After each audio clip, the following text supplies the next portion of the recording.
Okay, I hadn't gotten that far, but they do have the 911 call from the Idaho 4 Moscow murders.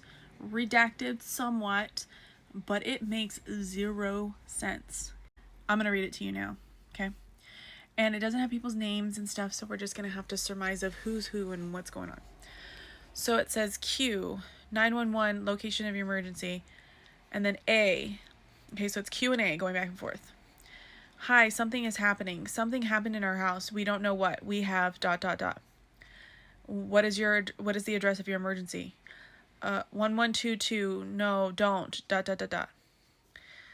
What is the rest of the address? Oh, Kings Road. Okay, is that a house or an apartment? It's a house. Can you repeat the address to make sure I have it right? And then this is an A1, so this is another individual. I'll talk to you guys. We live at the right, so we're right next to them. I need someone to repeat the address for verification. The address, 1122 King Road. And then it says, and what's the phone number that you're calling from? If there's a 911 call, why is she asking about the phone number? Who gives a shit? Find out what's going on first. And then A1 says, what's your phone number? And then the original person, gives something. And then A1 says something back.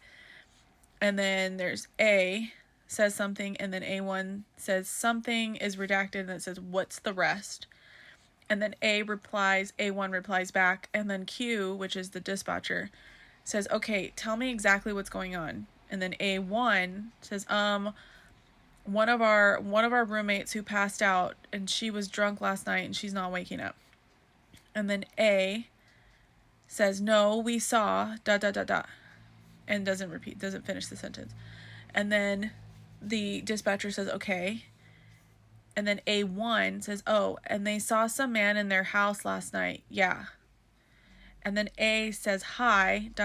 So presuming that they're passing this phone around to multiple people, okay?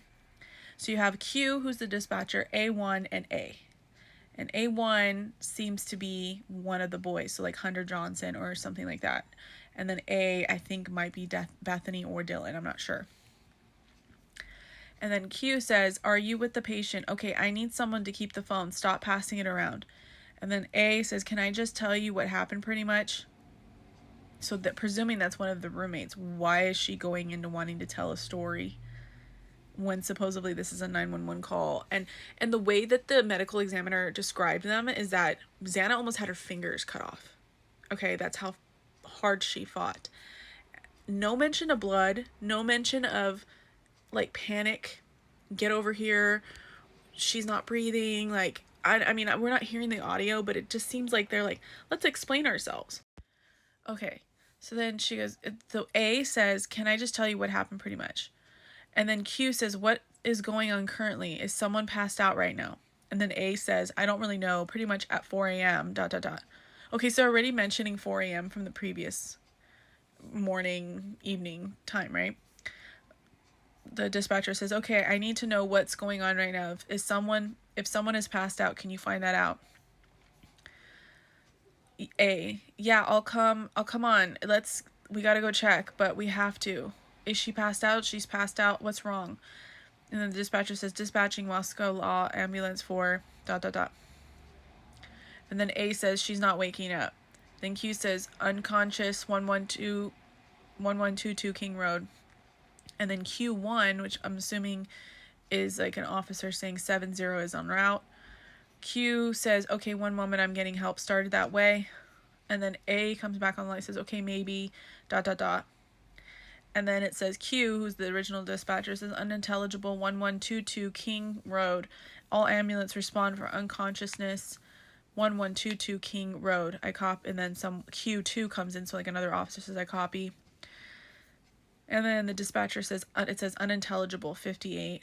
Multiple RPs on the phone. I'm guessing responding persons. On the phone advised, saying the roommate on scene is passed out, not waking up, believes she got drunk last night, and unintelligible again about a male being in the room with them. There's stuff missing, because when did they ever talk about a male being in a room with them? And then it says unintelligible, being around. And then it says Q, that one, I copy about 20-year-old female unconscious trying to get further. Where did they have what? When did someone say 20-year-old female? That's the first time that's being said. This does not make sense. Something's off. And then Q1 is copy, so it's one of the officers.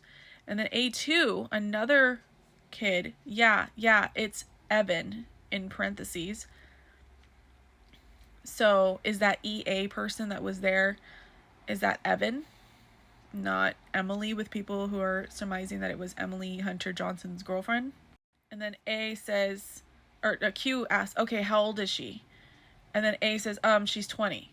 And then Q says, 20 you said? But you just said it earlier that she's 20-year-old female unconscious, so how did you get that information? And then A says, yes, 20, here, do you want to talk to them? And then the dispatcher says, okay. And then A2 comes on, hello? The dispatcher, okay, I need someone to stop passing the phone around because I've talked to 4 different people. And then A2 comes on, okay, sorry, they just gave me the phone. Q, is she breathing? A2, hello? Q, is she breathing? A2, no. So how are you not panicking if you know she's not breathing? Q, okay. That's all they say is okay. And then Q1 says unintelligible, and then it says en route. And then A2 says, Bethany or Dylan, I need you to talking to them. Okay, I can't talk to them. You need to talk to them. And then A gets on, okay, hello. So A must be Dylan or Bethany. It has to be. Q, okay, I have already sent the ambulance and law enforcement. Stay on the line. And then A says, okay.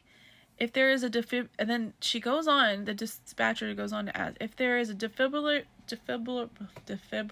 available, send someone to get it now and tell me when you have it. Units responding, RPs advising. And then A says unintelligible, so she says something that they're not telling you, but they're saying it's unintelligible. It doesn't make sense. Q says ... the patient is not conscious, not breathing. And then A says something again, unintelligible. And then Q says, okay, if there's a defibrillator available, send someone to get it now and tell me when you have it. A, we don't have, didn't she just say that? And then A says, we don't have one. And Q1 says, unconscious, not breathing. So now it's an officer. So the kids were responding saying, we don't have one.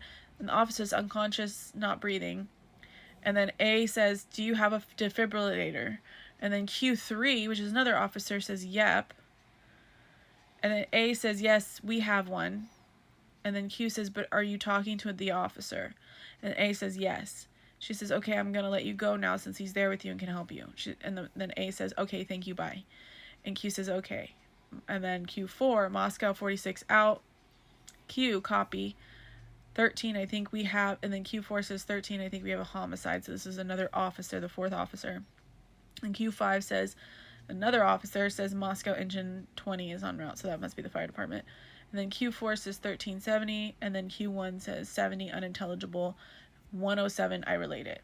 The transcript has been reviewed with the audio recording submitted and is accurate transcription. That makes no sense. None. There's gotta be stuff that's missing. They left stuff out. This does not make any sense. What do you guys think?